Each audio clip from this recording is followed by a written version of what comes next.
जब तक Modi prime minister है we should not stand down. हम हर वक्त अलर्ट पे ही होना चाहिए। वो हमें अटैक करेगा कि पाकिस्तान को ख़त्म करने के लिए, और ये इसका, और वो कह चुका है। जय हिंद दोस्तों, मोदी देश में आपका स्वागत है। आज पाकिस्तानी मीडिया बात कर रहा है कैसे पाकिस्तानी आर्मी ने पूरे पाकिस्तान को हाई अलर्ट में रहने को कह दिया है। पाकिस्तानी आर्मी का कहना है कि भारत कभी भी पाकिस्तान पे हमला कर सकता है, और हिलाली ये सुनने के बाद बहुत ही ज़्यादा डर गया है। हिलाली कह रहा है कि मोदी पाकिस्तान को ख़त्म कर देगा, और मोदी के रहते पाकिस्तान को हमेशा हाई अलर्ट में रहना चाहिए। तो इससे ही पता चलता है कि हिलाली मोदी जी से कितना डरता है, और पाकिस्तानी आर्मी ने ऐसा अभी क्यों किया है मेरे मुताबिक ये मैं आपको वीडियो के आखिर में बताऊंगा।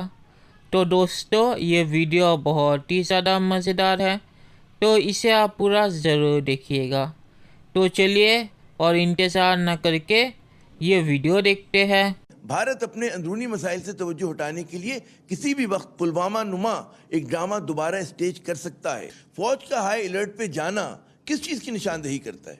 मेरे ख्याल में जब तक मूडी प्राइम मिनिस्टर है we should not stand down. हम हर वक्त अलर्ट पे ही होना चाहिए, नंबर वन। दूसरी चीज़ ये है कि वो हमें अटैक इसलिए नहीं करेगा कि इधर वो कुछ खामियां देख रहा है, कमज़ोरियां देख रहे हैं पाकिस्तान में। वो इसलिए भी नहीं करेगा कि ही इज़ इन ट्रबल। आजकल जो हो रहा है हिंदुस्तान में, वो हमें अटैक करेगा कि पाकिस्तान को ख़त्म करने के लिए, और ये इसका, और वो कह चुका है कि ये इसका फॉरमोस्ट कंसर्न है। कि मैंने खुद जाके 2017 में जब भी वो बांग्लादेश गया था वो अवार्ड लेने के लिए, तकरीर में कहा एग्जैक्टली कि उसका क्या रोल था इन दी ईस्ट पाकिस्तान क्राइसिस, और कितना वो खुश था, और कैसे उसने डिस्क्राइब किया कि मैंने हमारे आरएसएस बंदों को ट्रेन किया, उनको इन्फिल्ट्रेट किया एज मुफ्ती बहिनी, और उन्होंने जाके क्या उनका कंट्रीब्यूशन था। और अगर वो जिंदा रहते, और वो ये भी कहा कि अगर मैं एक चीज़ से अपनी ज़िंदगी में मैं कह सकता हूँ कि आई एम प्राउड ऑफ, वो ये है कि मैंने 2 लाख किया पाकिस्तान को, और अब मेरा आधा काम पूरा हो गया है। देखिए, बीटिंग अप ऑन पाकिस्तान, वो कहते हैं ना, it is not only electoral goal for Moody, gold for Moody. वो कहते हैं उसमें से तो 2018 का इलेक्शन उसने इसीलिए जीता ना कि वो वो जो बालाकोट का जो एक्शन था उसको इंडियन मीडिया ने पोर्ट्रे किया कि इससे बेहतर क्या अटैक किया, और ये वो तो वो देखता है कि इट्स इलेक्टोरल गोल्ड, और ख़ुद उसका फॉरमोस्ट प्रायोरिटी है कि पाकिस्तान को ख़त्म करें, आखुन Bharat and all that nonsense, उसको एडवांस करें। मसला तो बिल्कुल आपने मेरे ख्याल में बड़ा आप जी मैं कह रहा हूँ बड़ा आपने जो कहते हैं ना कि पिन पॉइंट किया जो असल इशू है, कि सिर्फ मतलब पॉलिटिकिंग नहीं हो रही, बल्कि उसका वो अपना मजहबी फरीज़ा समझकर जो सब भारतीय जनता पार्टी और उसके जो रहनुमा हैं वो ये सियासत आगे बढ़ा रहे हैं, आरएसएस की सियासत आगे बढ़ा रहे हैं, कमर चीमा साहब। और ये इस पूरे सियाक़ सबाक़ को अगर हम नज़र में रखें कि जी भारत का अल्टीमेट गोल क्या है, मतलब है ये अज़ली दुश्मनी का जो हमारे यहाँ कहा जाता है, जिस पर बहुत सारे लोगों को यकीन नहीं आता कि भारत हमारा अज़ली दुश्मन है, बहुत सारों से मुराद हमारे एक छोटे से तबके को। तो ये जो इशू है, पाकिस्तान के पास क्या ऑप्शंस, क्या करना चाहिए इन हालात में? जी मुझे कलेक्टिव अप्रोच नजर नहीं आ रही जी पाकिस्तान से। अनफॉर्चुनेटली हमारी जो पॉलिटिकल, जब आज फॉरेन मिनिस्टर को पता ने बात की कश्मीर के हवाले से कि एक फॉल्स फ्लैग ऑपरेशन हो रहा है, तो आज सारी ऑपोजिशन जमातें इकट्ठी थी, तो ये नेशनल सिक्योरिटी का मसला है। तो नेशनल सिक्योरिटी पे हम सब लोग इकट्ठे क्यों नहीं होते? हम क्यों डोमेस्टिक पॉलिटिक्स को हमने इतना हावी कर दिया अपने पॉलिटिकल डिस्कोर्स में पाकिस्तान के अंदर, कि जो पाकिस्तान को खतरात लाहक है उनकी बात नहीं होती, और जो इंडिविजुअल्स को, कुछ लोगों को खतरात हैं, उनकी ज्यादा बात होती है। तो ये जो कलेक्टिव अप्रोच ना होना पाकिस्तान के नेशनल सिक्योरिटी इशू के ऊपर, मैं समझता हूं इसका पाकिस्तान को बहुत नुकसान होता है। मैं एक छोटा सा रेफरेंस दूंगा। ये पाकिस्तान ने ये जो फॉर्मर्स का इशू है इसको बहुत लेट पिकअप किया है। हमने यहाँ पे भी डिफेंसिव अप्रोच की है कि ये ना हो कि वो कहें जी पाकिस्तान ने कर लिया तो इंडिया हम पे इल्जाम ना लगाना शुरू कर दे। मुझे ऐसे लगता है कि कहीं ना कहीं हमारे अंदर एक डिफेंसिव अप्रोच चल रही है, इसको ऑफेंसिव लेके आना है। एहतियात जरूरत से ज्यादा एहतियात कर रहे हैं। और बिल्कुल आपने सही कहा कि अगर उस तरफ से मुसलसल जाहिरियत हो रही है और इनिशिएटिव भारत ने अपने पास रखा हुआ है, क्यों नहीं एक्सप्लॉइट कर रहे हो यार? खुदा के लिए तुम अभी सेमिनार पहले तो आप एक स्टेटमेंट इश्यू करें, स्टेटमेंट इश्यू करके कहें कि बड़ी अफसोस की बात है, ये इंटरनल मैटर नहीं है हिंदुस्तान का।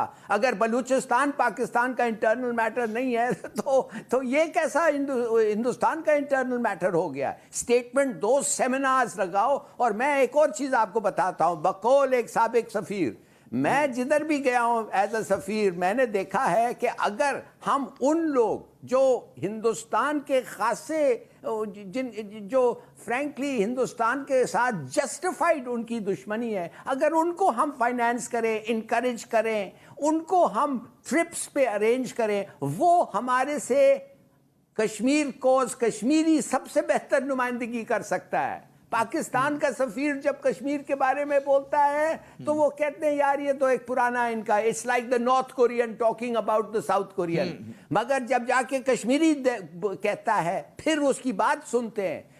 मैंने ये जो इटालियन प्रेसिडेंट था उसको मैंने कहा था, शायद मैंने आपसे पहले जिक्र किया, पता नहीं, मैं जब उस मेरे क्रेडेंशियल्स प्रेजेंट कर रहा था, मैंने कहा सदर साहब आप मुझे एक चीज बताएं कि हमारा सबसे अच्छा कॉज है कश्मीर का, मगर हम उसको बेच नहीं सकते। तो कहता है तुम मिलते किससे हो? तो मैंने एक दो नाम, कहते हैं यार तुम एमपी से मिलते हो, तुम फॉरेन ऑफिस के लोगों से मिलते हो, वो क्या करते हैं?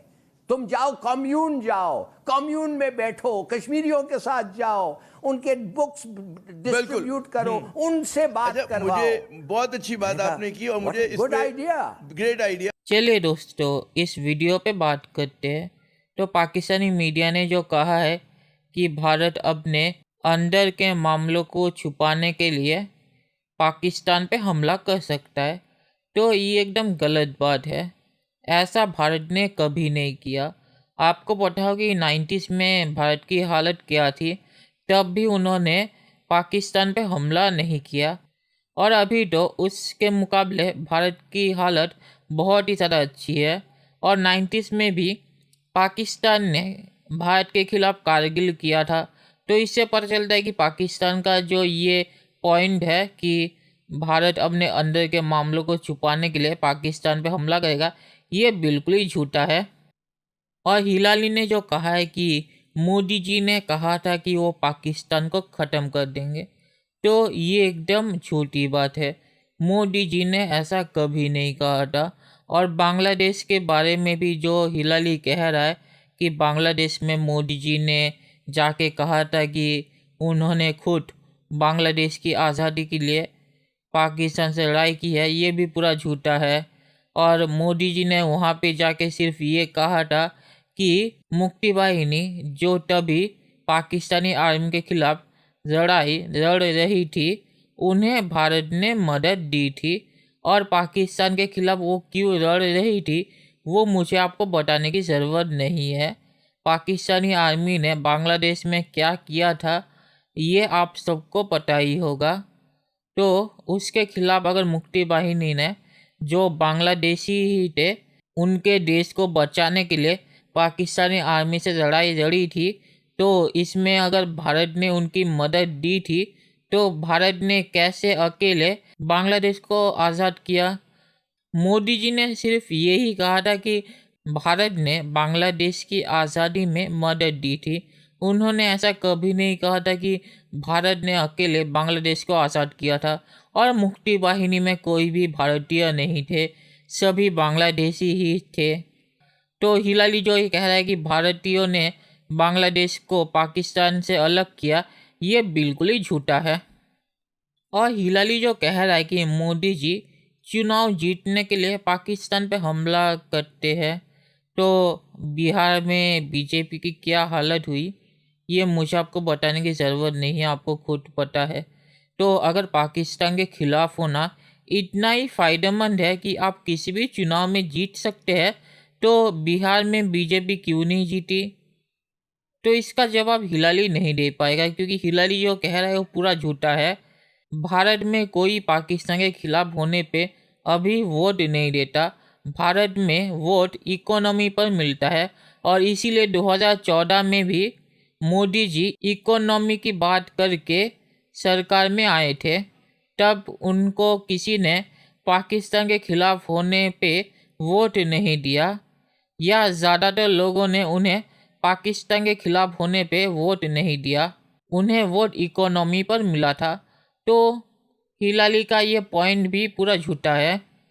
और हिलाली जो ये कह रहा है कि पाकिस्तान को भारत में जो किसान फार्मर बिल का विरोध कर रहे हैं उनका समर्थन करना चाहिए और उनके समर्थन में स्टेटमेंट देना चाहिए।